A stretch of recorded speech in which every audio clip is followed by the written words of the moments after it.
In this video, we'll talk about a third rule for solving equations. So this rule says that you can multiply both sides of an equation by a variable, and as we'll see, that's equivalent to cross multiply. Okay, so let's look at some examples. So example 3, I want to solve this equation. So I got 7 plus x over x minus 2 equals 2x plus 4, and I want to solve this. All right, so this rule says I can multiply both sides of this equation by a variable. Okay, so that's going to be useful to me because I got a fraction on the left-hand side. And if I can multiply it by something, it would be nice if I can get rid of the denominator and get rid of the fraction. So whatever I multiply the left by, I got to multiply the right by. And it's going to be helpful to multiply by that denominator, x minus 2. Because multiplying by the denominator, it will cancel away. It will cancel away that denominator. All right, so on the left, that's going to leave us with 7 plus x. And on the right, we can FOIL that out.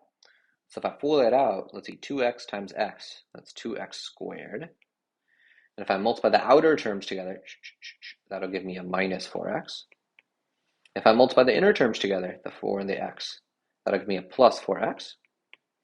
And then if I multiply the last terms together, 4 and negative 2, I get a minus 8. All right. Okay, all right. So one nice thing is that the minus 4x and the plus 4x, they cancel. All right, awesome. So now let's move all the terms over to one side. So maybe I'll move everything over to the right side. Because as we saw in the previous rule, factoring is best when one side of the equation equals 0. Okay, so I still got the 2x squared. I'll subtract that x over, so minus x. And when I subtract the 7 over, we'll get minus 15. All right. So I got this quadratic. The leading coefficient is not 1, so I need to try to factor this. So at this point, I'd like to give you an opportunity to try this. So pause the video for about 2 minutes, maybe 1 to 2 minutes, and try to factor this either by trial and error or splitting the middle. So 4, 3, 2, 1, pause the video, pause it for 2 minutes, and try to factor this. All right, so hopefully you did that. Hopefully you paused the video and tried to factor this. If not, definitely do that. It's important to try problems. And even if you don't make it all the way through, the time that you spent thinking about it, hopefully making some progress on it, even if you didn't get it all the way, is going to be valuable to you in your learning. All right, so let's do this thing by splitting the middle for practice. Okay, so I'm going to draw my x. Remember, when I split the middle, I'm looking for two numbers that sum to that middle coefficient, which is negative 1. And I want their product to be what a and c multiply to.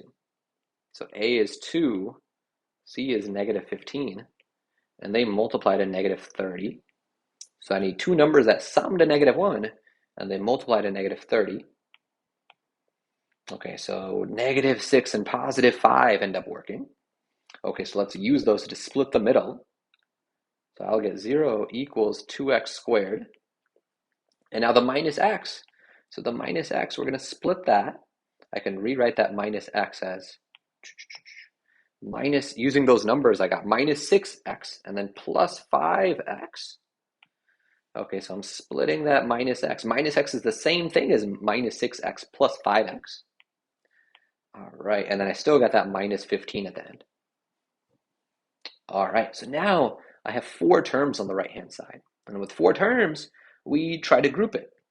When we split the middle, grouping the first 2 terms together and the last 2 terms together should always work.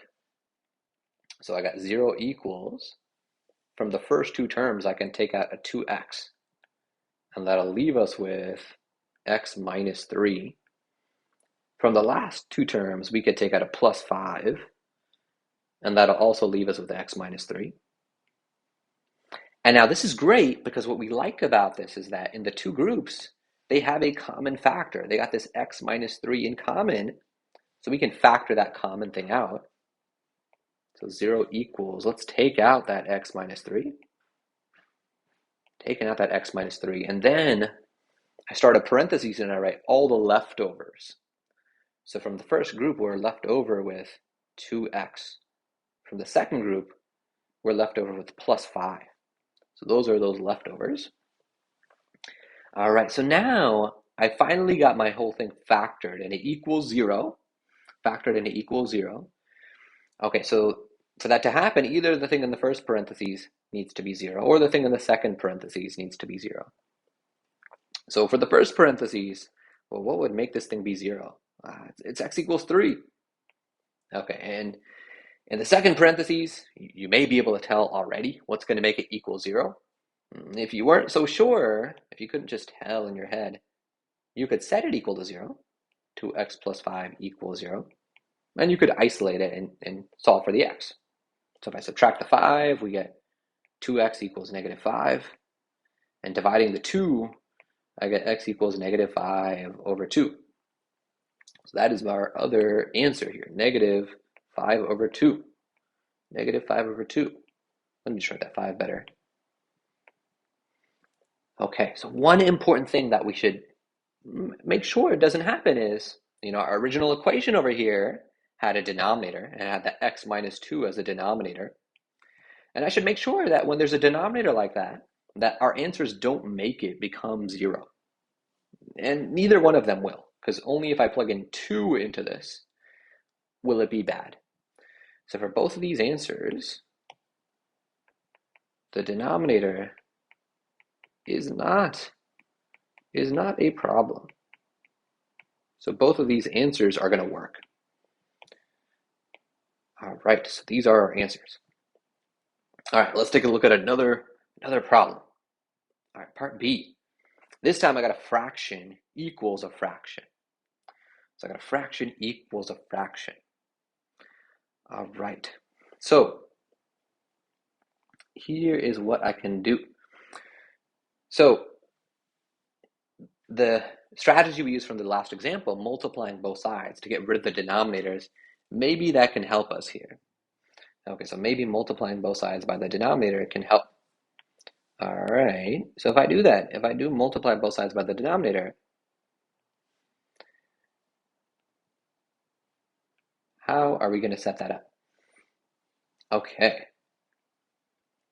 so what I can do is I can multiply both sides by, this time I have to clear 2 denominators. So I'll multiply both sides by the x squared minus 16, that denominator, as well as the other denominator. I also want to multiply by x plus 4. But if I do it on one side, I got to do it on the other side. Okay, so if we do that, on the left, it'll get rid of these 2 x squared minus 16s. Okay, and on the right, it'll cancel the x plus 4s.